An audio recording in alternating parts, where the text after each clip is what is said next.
جہاد کے لیے شہادت کے لیے تیار رکھتی ہے، بخدا ایک اسرائیل کہیں ساری دنیا کا کفر مل جائے اس قوم کو شکست نہیں دے سکتی، نہیں دے سکتی۔ میرے بھائیوں، مسجد اقصیٰ آج خون آلود ہے۔ رمضان کے مہینے میں خون آلود چہروں کے ساتھ لوگوں نے وہاں نماز ادا کی، سجدے رکھے، قیام کیا، اور مسجد میں یہودیوں نے داخل ہو کر ان کی فوجوں نے ہمارے بھائیوں پر تشدد کی۔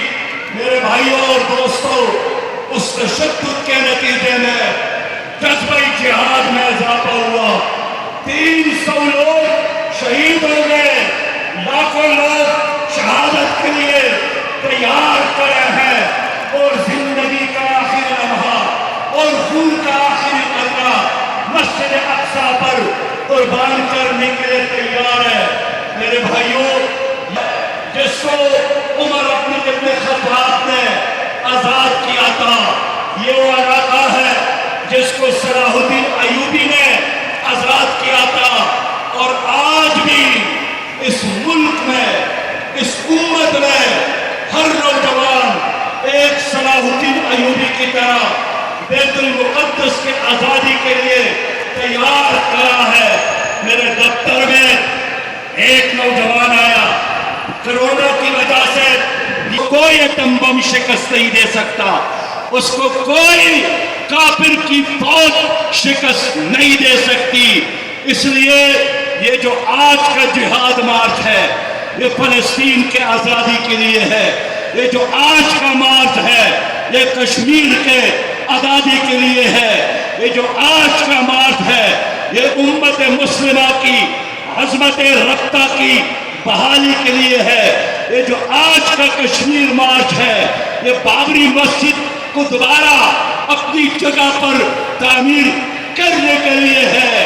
اس لیے ہماری یہ لڑائی جاری ہے، جاری رہے گی مقاصد کی حصول تک۔ آج کراچی سے میں ایک بار پھر اسماعیل حانیہ کو اور جناب خالد مشعل کو پیغام دے رہا ہوں کہ آپ کی شہداء ہماری شہداء ہے، آپ کی شہید بچے ہمارے شہید بچے ہیں، اور اللہ کو گواہ کر کے اعلان کرتے ہیں کہ ہم اپنے ایک ایک شہید کا بدلہ یہودیوں سے لیں گے انشاءاللہ تعالی۔ ایک ایک قطرہ خون کا بدلہ ہم کفار سے لیں گے انشاءاللہ تعالی۔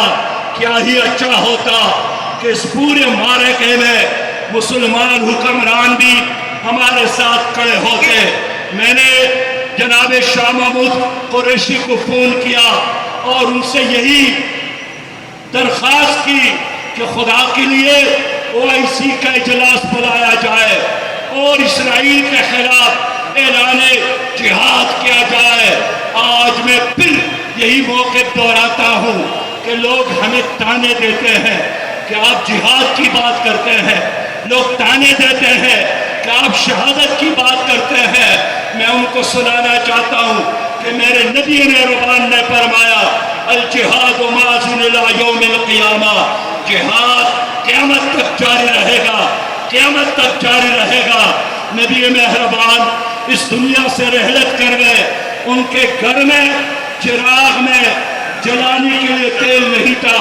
حضرت عائشہ رضی اللہ تعالیٰ عنہا نے پڑوسی کے گھر جا کر چراغ کے لیے تیل لایا، لیکن اس کے گھر میں، نبی مہربان کے گھر میں 8 تلواریں موجود تھی۔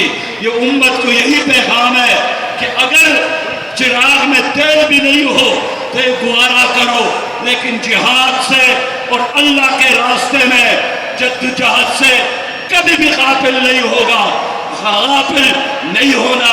میرے بھائیوں، میرے دوستوں، ہمارے حکمرانوں نے کیا کیا؟